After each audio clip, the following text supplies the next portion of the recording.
आप सभी लोग आई होप आप सभी लोग मस्त होंगे और अपनी एसएससी जीडी की तैयारी को बहुत ही अच्छे तरीके से कर रहे होंगे। साथियों, आज हम आप सभी के लिए वेरी मोस्ट इम्पोर्टेंट सेशन लेके आए जो कि जीके जीएस का संपूर्ण रिवीजन होने वाला है। सो आपसे रिक्वेस्ट है आप सभी लोग शुरू से एंड तक हमारे साथ बने रहें, क्योंकि आज के सेशन में हमने संपूर्ण जीके जीएस का रिवीजन रखा है और वो प्रीवियस ईयर के क्वेश्चनों को रखा है जो कि कई बार एग्जाम में पूछे जा चुके हैं। सो आपसे रिक्वेस्ट है आप सभी लोग शुरू से एंड तक हमारे साथ बने रहें। तो आज की सेशन की शुरुआत एक मोटिवेशन शायरी के साथ करते हैं कि काम करो ऐसा कि पहचान बन जाए, कि हर कदम ऐसा चलो कि निशान बन जाए, कि काम करो ऐसा पहचान बन जाए, हर कदम ऐसा चलो कि निशान बन जाए। यहाँ जिंदगी हर कोई काट लेता है, जिंदगी जियो तो इस कदर की मिसाल बन जाए। दोस्तों, आप सभी का स्वागत है, आप सभी लोग शुरू से अंत तक हमारे साथ बने। तो आज के सेशन का ये पहला क्वेश्चन रहेगा और मोस्ट इम्पोर्टेंट है। यहाँ पर कई बच्चे बहुत ज़्यादा कंफ्यूज हो जाते हैं। तो दोस्तों, उत्तर जो हमारे भारत में कुल कितने राज्य हैं तो बताइएगा आप सभी लोग। तो दोस्तों, जो भारत में वो 28 राज्य हैं। अब दोस्तों, जो बच्चे हैं वो यहाँ पर दोस्तों आपको 29 का भी ऑप्शन देखने को मिलेगा, यानी कि जीडी कांस्टेबल के एग्जाम में अगर ये क्वेश्चन पूछा गया तो आपको 29 का भी ऑप्शन देखने को मिलेगा, जो कि दोस्तों कुछ समय पहले जो हमारे भारत के दोस्तों 29 राज्य थे, जो दोस्तों तेलंगाना जो दोस्तों 2014 में इसका गठन हुआ था, ये हमारे भारत का 29वां राज्य बना था। बट दोस्तों, जो जम्मू कश्मीर है अब वो केंद्र शासित प्रदेश बन गया है। तो दोस्तों, हमारे भारत में जो अब कितने राज्य बचे हैं, 28 राज्य बचे हैं। तो मोस्ट इम्पोर्टेंट क्वेश्चन है और बहुत बार एग्जाम में पूछा भी गया है। तो अगला क्वेश्चन है, भारत का जनसंख्या में सबसे बड़ा जो राज्य है वो कौन सा है बताइएगा दोस्तों। जो दोस्तों जनसंख्या की दृष्टि से हमारे भारत का सबसे बड़ा राज्य है वो कौन सा है, तो दोस्तों उत्तर प्रदेश हो जाएगा। ये में दोस्तों आपको ध्यान रखना होगा, यहाँ पर जनसंख्या की बात की जाएगी तो उत्तर प्रदेश आप सभी लोग टिक करेंगे। अगला क्वेश्चन है, क्षेत्रफल में भारत का सबसे बड़ा राज्य कौन सा है बताइएगा आप सभी लोग। मोस्ट इम्पोर्टेंट है, जो क्षेत्रफल की दृष्टि से जो हमारा भारत का सबसे बड़ा राज्य है वो कौन सा है, तो दोस्तों ये राजस्थान हो जाएगा। क्या राजस्थान। और जनसंख्या की उत्तर प्रदेश और क्षेत्रफल की दृष्टि से राजस्थान। और दोस्तों, यहीं पर सबसे छोटे राज्य की बात करें तो ये क्या है दोस्तों, गोवा। गोवा हमारे भारत का सबसे छोटा राज्य है, जिसमें मात्र 2 जिले हैं। कितने? 2 जिले। अगर आपसे पूछ लिया जाए कि वो हमारे भारत का सबसे छोटा राज्य कौन सा है, तो गोवा हो जाएगा इसका राइट आंसर। सो आपसे रिक्वेस्ट है सेशन को लाइक शेयर करते रहें, और अगर आपने चैनल पे फर्स्ट बार विजिट किया है तो प्लीज़ चैनल को सब्सक्राइब करके बेल आइकन प्रेस कर लें, जिससे आने वाली न्यू वीडियो का नोटिफिकेशन सबसे पहले आपको मिल सकेगा। तो अगला क्वेश्चन है दोस्तों इंपॉर्टेंट है और कई बार एग्जाम में पूछा भी गया है कि भारत के अंतिम हिंदू राजा कौन थे। जो हमारे भारत के सबसे अंतिम जो हिंदू राजा थे वो कौन थे, तो ये पृथ्वीराज चौहान।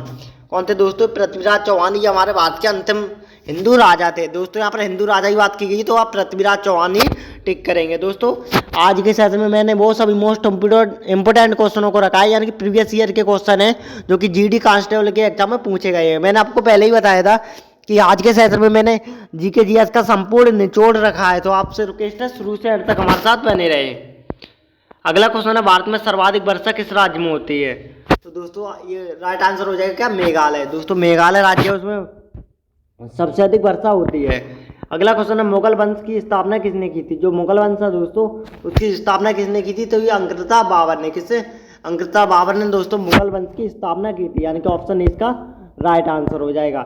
अगला क्वेश्चन है, मुगल वंश का सबसे प्रसिद्ध राजा कौन सा था, तो ये मुगल वंश की बात की जाएगी तो यहाँ सबसे प्रसिद्ध जो राजा था जिसने कई बार हमारे भारत में जो विजय प्राप्त की थी, तो ये अकबर हो जाएगा। क्या?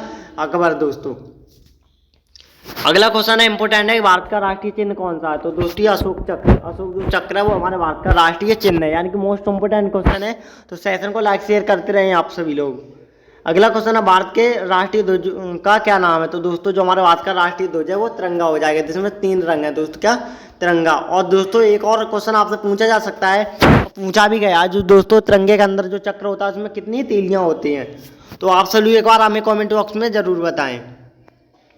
अगला क्वेश्चन है, देश की दूसरी सबसे बड़ी बोली जाने वाली भाषा कौन सी है, तो दोस्तों ये बंगाली भाषा है। ये हमारे पूरे देश में सबसे ज़्यादा बोली जाने वाली दूसरी बड़ी भाषा है।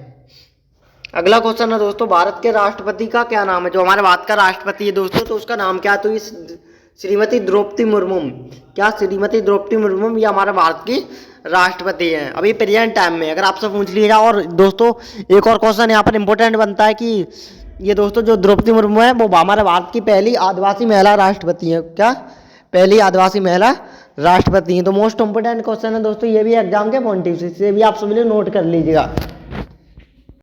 अगला क्वेश्चन है दोस्तों इम्पोर्टेंट है, जो राम मंदिर है उसको किसने तोड़ा था? बताइएगा आप सभी लोग, कौन सा मुस्लिम शासक था जिसने राम मंदिर को तोड़ दिया था? तो दोस्तों ये बाबर था। किस क्या था दोस्तों? बाबर। और दोस्तों तब से अभी तक मंदिर का निर्माण नहीं हुआ था, पर अभी दोस्तों ये 22 जनवरी को मंदिर का निर्माण हुआ है। तो दोस्तों जो मंदिर था पहले राम मंदिर, तो उसको बाबर ने तोड़ दिया था। तो अभी हाल फिलहाल में दोस्तों मंदिर का निर्माण हुआ है, जिसका शिलान्यास हमारे प्रधानमंत्री श्री नरेंद्र मोदी द्वारा किया गया है।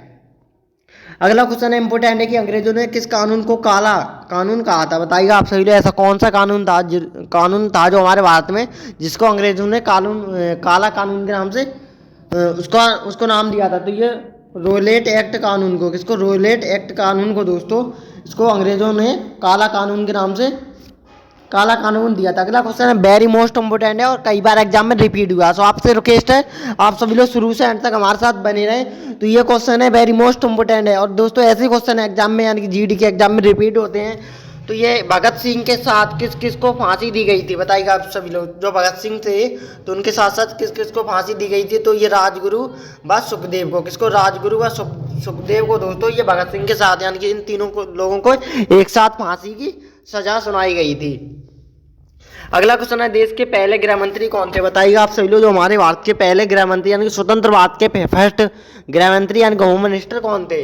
तो दोस्तों ये सरदार वल्लभ भाई पटेल। कौन थे? सरदार वल्लभ भाई पटेल, ये हमारे भारत के पहले गृह मंत्री थे। यानी कि मोस्ट इम्पोर्टेंट क्वेश्चन है और कई बार एग्जाम में रिपीट भी हुआ है। अगला क्वेश्चन है लोधी वंश की स्थापना किसने की थी? तो बताइएगा आप सही लोग, जो लोधी वंश है उसकी स्थापना किसने की थी? तो बहलोल लोधी ने। किसने? बहलोल लोधी ने दोस्तों ये लोधी वंश की स्थापना की थी। ये भी क्वेश्चन इंपोर्टेंट है और कई बार एग्जाम में पूछा भी गया है। अगला क्वेश्चन है मौर्य साम्राज्य की स्थापना किसने की थी? जो मौर्य साम्राज्य है दोस्तों उसकी स्थापना सबसे पहले किसने की थी? तो ये सम्राट चंद्रगुप्त मौर्य ने। किसने? सम्राट चंद्रगुप्त मौर्य ने मौर्य साम्राज्य की स्थापना की थी। तो सेकंड को लाइक शेयर करते हैं आप सभी लोग। अगला क्वेश्चन है गुप्त वंश की स्थापना किसने की थी? बताइएगा आप सभी लोग, जो गुप्त वंश है उसकी स्थापना सर्वप्रथम किसने की थी? तो ये श्रीगुप्त ने। किसने? श्रीगुप्त ने दोस्तों गुप्त वंश की स्थापना की थी। अगला क्वेश्चन है ताजमहल का निर्माण किसने करवाया था? जो दोस्तों जो ताजमहल स्थित है उसका निर्माण सबसे पहले किसने करवाया था? तो ये 1932 ईस्वी में मुगल सम्राट शाहजहां ने। किसने? 1932 ईस्वी में मुगल सम्राट शाहजहां ने दोस्तों ये ताजमहल का निर्माण करवाया था। ये भी क्वेश्चन वेरी मोस्ट इम्पोर्टेंट है। अगला क्वेश्चन है केदारनाथ मंदिर का निर्माण किसने करवाया था? तो ये पांडवों ने दोस्तों ये केदारनाथ जो मंदिर है उसका निर्माण करवाया था। ये क्वेश्चन दोस्तों कई बार एग्जाम में पूछा गया है। अगला क्वेश्चन है श्री राम ने किस युग में जन्म लिया था? तो दोस्तों जो श्री राम थे उन्होंने त्रेता युग में जन्म लिया था। किसने? ये अब दोस्तों क्वेश्चन पूछा जा सकता है, यानी कि दोस्तों जो द्वापर युग में वो श्री कृष्ण भगवान ने जन्म लिया था और त्रेता युग में श्री राम ने। अगला क्वेश्चन है श्री कृष्ण की जन्मभूमि श्री कृष्ण की मृत्यु कैसे हुई थी? बताइएगा आप सही। तो ये एक शिकारी के द्वारा पैर में तीर मारे जाने के कारण दोस्तों ये श्री कृष्ण भगवान की मृत्यु हो गई थी, ऐसा दोस्तों बताया गया है। तो अगला क्वेश्चन है भगवान विष्णु के कितने पूर्ण अवतार हैं? तो दोस्तों ये 10 पूर्ण अवतार हैं। किसने? 10। ये भी क्वेश्चन इंपोर्टेंट है और कई बार एग्जाम में पूछा भी गया है कि हिंदू धर्म के सर्वोच्च गुरु कौन थे? तो दोस्तों ये शंकराचार्य। जो दोस्तों हिंदू धर्म के जो सर्वोच्च गुरु थे वो शंकराचार्य जी थे। अगला क्वेश्चन है भारत की पिंक सिटी किसे कहा जाता है? तो दोस्तों ये जयपुर को हमारे भारत की पिंक सिटी के नाम से जाना जाता है। किसको? जयपुर को। अगला क्वेश्चन है भारत की झीलों की नगरी कौन सी है? तो दोस्तों जो हमारे भारत की जो झीलों की नगरी है वो उदयपुर को कहा जाता है। किसको? उदयपुर को हमारी भारत की झीलों की नगरी के नाम से भी जाना जाता है। अगला क्वेश्चन है सृष्टि का रचयिता किसे माना जाता है? बताइएगा आप सही लोग। तो ये भगवान ब्रह्मा जी को दोस्तों ये सृष्टि का रचयिता माना जाता है। अगला क्वेश्चन है दोस्तों इंपोर्टेंट है और कई बार एग्जाम में पूछा भी गया है कि भारत की सिलिकॉन वैली किस शहर को कहा जाता है? तो दोस्तों ये बेंगलुरु को हमारे भारत की सिलिकॉन वैली के नाम से जाना जाता है। किसको? बेंगलुरु को। अगला क्वेश्चन है खट्टे फलों में कौन सा एसिड पाया जाता है? तो दोस्तों ये सिट्रिक एसिड पाया जाता है। किससे? सिट्रिक एसिड है वो खट्टे फलों में पाया जाता है। तो सेशन को लाइक शेयर करते रहें आप सभी लोग, और अगर आपने चैनल पर फर्स्ट बार विजिट किया तो प्लीज़ चैनल को सब्सक्राइब करके बेल आइकन प्रेस कर लें, जिससे आने वाली नई वीडियो का नोटिफिकेशन सबसे पहले आपको मिल सके दोस्तों। और अगर आपने चैनल पर फर्स्ट बार विजिट किया तो सब्सक्राइब करके जरूर रखें दोस्तों। डिस्क्रिप्शन में मैंने टेलीग्राम का लिंक दिया है, उससे आप सभी लोग ज्वाइन कर लीजिएगा। वहाँ पर आपको फ्री ऑफ कॉस्ट जो इसकी PDF है वो प्रोवाइड करा दी जाएंगी। अगला क्वेश्चन है फलों का राजा किसे कहा जाता है? तो दोस्तों जो आम है उसको फलों का राजा के नाम से जाना जाता है। अगला क्वेश्चन है वंदे मातरम गीत की रचना किसने की थी? जो वंदे मातरम गीत है उसकी रचना है वो किसने की थी? तो ये बंकिम चंद्र चटर्जी द्वारा। किसने?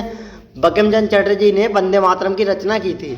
अगला क्वेश्चन है भारतीय संविधान में कुल कितनी भाषाएं? जो हमारे भारतीय संविधान है उसमें कितनी भाषाएं? तो ये 22 भाषाएं हैं दोस्तों हमारे भारतीय संविधान में। अगला क्वेश्चन है हाई कोर्ट की पहली महिला जज कौन थी? बताइएगा आप सभी। जो हाई कोर्ट की पहली महिला जज कौन थी? तो ये फातिमा बीबी। दोस्तों ये रिपीटेड क्वेश्चन है और कई बार SSC के एग्जाम में पूछा गया है, तो इस बार भी दोस्तों आने के चांस है, क्योंकि कुछ क्वेश्चन वेरी मोस्ट इंपोर्टेंट होते हैं जो बार बार एग्जाम में रिपीट होते रहते हैं। तो दोस्तों जो हाई कोर्ट की पहली महिला जो जज थी वो फातिमा बीबी थी। अगला क्वेश्चन है MTS की फुल फॉर्म क्या है? बताइएगा आप सभी लोग। जो MTS है उसकी फुल फॉर्म क्या है? तो ये मोबाइल टेलीफोन सर्विस। जो MTS है दोस्तों उसकी फुल फॉर्म क्या है? Mobile telephone service. अगला क्वेश्चन IIT की फुल फॉर्म क्या है? तो इंडियन इंस्टीट्यूट ऑफ टेक्नोलॉजी, यानी कि इंडिया इंस्टीट्यूट ऑफ टेक्नोलॉजी, ये IIT की फुल फॉर्म है। IIT को हिंदी में क्या कहते हैं? तो भारतीय प्रौद्योगिकी संस्था, भारतीय प्रौद्योगिकी संस्था। अगला क्वेश्चन है NIT की फुल फॉर्म क्या है? तो ये नेशनल इंस्टीट्यूट ऑफ टेक्नोलॉजी। क्या नेशनल इंस्टीट्यूट ऑफ टेक्नोलॉजी ये NIT की फुल फॉर्म है। अगला क्वेश्चन है दोस्तों इंपॉर्टेंट है, बार बार एग्जाम में रिपीट भी हुआ है कि भारत की सबसे पवित्र नदी कौन सी है? तो दोस्तों माँ गंगा। ये माँ गंगा ये हमारे भारत की पवित्र नदी है। अगला क्वेश्चन है दोस्तों इंपॉर्टेंट है कि गंगा का उद्गम कहाँ पे होता है? तो ये गंगोत्री में होता है। कहाँ पर दोस्तों? गंगोत्री में ये गंगा का उद्गम स्थल होता है। कहाँ पर? गंगोत्री में। अगला क्वेश्चन है बॉलीवुड की शहंशाह किसे कहा जाता है? तो दोस्तों ये अमिताभ बच्चन को। किसको? अमिताभ बच्चन को बॉलीवुड में शहंशाह नाम से जाना जाता है। अगला क्वेश्चन है दोस्तों इंपॉर्टेंट है कि भारत का लौह पुरुष किसे कहा जाता है? जो हमारे भारत का जो लौह पुरुष है उसको क्या कहा जाता है? तो ये सरदार वल्लभ भाई पटेल। क्या कहा जाता है दोस्तों? सरदार वल्लभ भाई पटेल के नाम से भी इनको जाना जाता है। अगला क्वेश्चन है बाल दिवस किसके जन्मदिन पर मनाया जाता है? जो दोस्तों बाल दिवस है वो किनके जन्मदिन पर मनाया जाता है? तो ये पंडित जवाहरलाल नेहरू के जन्मदिन पर। अगला क्वेश्चन है दोस्तों इंपॉर्टेंट है कि देश में आपातकाल किसने लगाया था? जो हमारे देश में आपातकाल है दोस्तों वो किसने लगाया था? तो ये इंदिरा गांधी ने। किसने? इंदिरा गांधी ने जो हमारे देश में आपातकाल लगाया था। अगला क्वेश्चन है देश की प्रथम महिला प्रधानमंत्री कौन थी? तो दोस्तों ये इंदिरा गांधी इसका राइट आंसर हो जाएगा। ये हमारे देश की पहली महिला प्रधानमंत्री थी। कौन? इंदिरा गांधी जी। अगला क्वेश्चन सिखों के अंतिम गुरु कौन थे? तो ये गुरु गोविंद सिंह। ये दोस्तों सिखों के अंतिम गुरु थे। कौन? गुरु गोविंद सिंह। अगला क्वेश्चन है दोस्तों इंपॉर्टेंट है, सेशन को लाइक शेयर करते रहे आप सभी लोग कि सिखों के प्रथम गुरु कौन थे? तो ये गुरु नानक देव। दोस्तों ये सिखों के प्रथम गुरु थे। कौन? गुरु नानक देव जी। अगला क्वेश्चन है प्रथम भारतीय डाक टिकट कब छापा गया था? तो दोस्तों ये 15 अगस्त। कब? 15 अगस्त 1947 को। कब? 1947 को दोस्तों यह प्रथम भारतीय डाक टिकट छापा गया था। अगला क्वेश्चन है ज्ञानपीठ पुरस्कार के क्षेत्र में दिया जाता है? तो ये साहित्य के क्षेत्र में ये ज्ञानपीठ पुरस्कार दिया जाता है। किसके? साहित्य के क्षेत्र में। अगला क्वेश्चन है मुस्लिम लीग की स्थापना किसने की? कब की थी? तो दोस्तों ये 1906 ईस्वी में हुई थी। कब? 1906 ईस्वी में ये मुस्लिम लीग की स्थापना हुई थी। अगला क्वेश्चन है भीमराव अम्बेडकर का जन्म कहाँ पर हुआ था? यानी कि दोस्तों जिन्हें संविधान का पिता भी कहा जाता है, तो इनका जो जन्म है वो कहाँ पर हुआ था? तो दोस्तों ये मध्य प्रदेश के मऊ जिले में हुआ था। कहाँ पर? जो मध्य प्रदेश यानी कि MP के मऊ जिले में डॉक्टर BR अम्बेडकर का जन्म हुआ था। अगला क्वेश्चन है दोस्तों भारत का हृदय किसे कहा जाता है? तो दोस्तों यहाँ थोड़ी मिसप्रिंट हो गई है, क्या हो जाएगा? मध्य प्रदेश। यानी मध्य प्रदेश को हमारे भारत का हृदय कहा जाता है क्योंकि ये हमारे सभी राज्यों से घिरा हुआ है, यानी कि मध्य प्रदेश MP। यानी दोस्तों इसकी जो राजधानी है वो भोपाल है। और अभी हाल फिलहाल में दोस्तों पूरे विश्व में पूरे देश में जो दोस्तों 7 स्वच्छ शहरों की जो लिस्ट आई है उसमें अकेले मध्य प्रदेश के 2 शहरों का नाम शामिल है, जिसमें फर्स्ट नंबर पे इंदौर हो जाएगा और सेकंड में भोपाल। दोस्तों ये तीनों जो शहर हैं वो स्वच्छता के मामले में पूरे विश्व में 7 में जो दोस्तों 7 जो देशों की 7 जो शहरों की जो लिस्ट आई है उनमें 2 देशों का नाम शामिल है। अगला क्वेश्चन है हिंदी दिवस कब मनाया जाता है? तो ये 14 सितंबर को दोस्तों हिंदी दिवस मनाया जाता है। कब? 14 सितंबर को। दोस्तों आज के सेशन का यहीं पर एंड करते हैं। प्लीज़ आप सभी लोग एक बार हमें कमेंट करके जरूर बताएं कि आज का ये सेशन आप सभी लोग कैसा लगा। तो वीडियो को लाइक और शेयर जरूर कर दीजिएगा। और अगर आपने हमारे चैनल पर फर्स्ट बार विजिट किया है तो प्लीज़ चैनल को सब्सक्राइब करके बेल आइकन प्रेस कर लें, जिससे आने वाली न्यू वीडियो का नोटिफिकेशन सबसे पहले आपको मिल सकेगा। तो दोस्तों अगर आपको इसके फ्री ऑफ कॉस्ट जो PDF चाहिए तो मैंने डिस्क्रिप्शन में टेलीग्राम का लिंक दिया, उससे आप सभी लोग ज्वाइन कर लीजिएगा, क्योंकि वहाँ पर आपको जो फ्री ऑफ कॉस्ट जो PDF है वो प्रोवाइड करा दी जाएगी। तो दोस्तों मिलते हैं एक न्यू वीडियो में, तब तक के लिए जय हिंद जय भारत।